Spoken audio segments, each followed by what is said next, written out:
Hello guys, আজকে আমি ঠেকুয়া করে দেখাচ্ছি। তার জন্য আমার কি কি ইনগ্রিডিয়েন্টস লাগবে দেখিয়ে দিচ্ছি। এখানে আটা আছে 1.5 কাপ, এখানে সুজি আছে 1.5 কাপ, এখানে নারকেল কোড়া, এখানে গুড়, এখানে চিনি, এখানে দুধ, এখানে দুধ পাউডার, এখানে ঘি আর এখানে ময়দা। তো আমি একে একে সব ঢেলে দিচ্ছি থালাতে। ময়দাটা দিয়ে দিলাম, আটাটা দিয়ে দিলাম, সুজিটা দিয়ে দিলাম, নারকেল কোড়াটা দিয়ে দিলাম,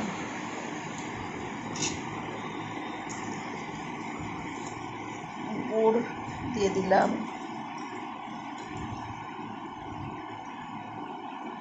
চিনি দিয়ে দিলাম, দুধ পাউডার দিয়ে দিলাম,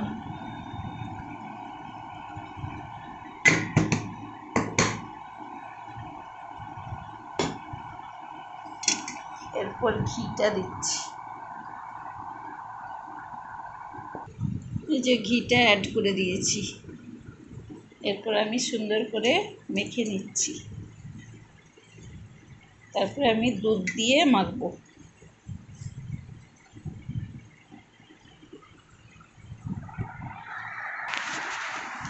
অল্প অল্প করে আমি দুধটা দিয়ে দিচ্ছি। বেশি নরম করে মাখা যাবে না। এই যে আমার এখানে ঠেকুয়ার শেপ দিয়ে দিয়েছি। কি সুন্দর হয়েছে, দারুণ হয়েছে। এরপর আমি কড়াইতে তেল বসাচ্ছি। এখানে আমার তেল গরম হয়ে গেছে, ঠেকুয়াগুলো ছেড়ে দিচ্ছি। একটু কম আঁচেই ছাড়তে হবে এগুলো, বেশি আঁচে ছাড়া যাবে না।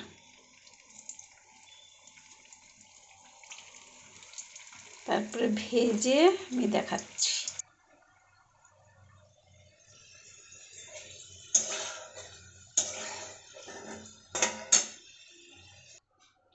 এখানে আমার সব ঠেকুয়া কমপ্লিট। ভিডিওটি ভালো লাগলে লাইক, শেয়ার, কমেন্ট। আর সবাই সুস্থ থাকবেন, ভালো থাকবেন। নমস্কার।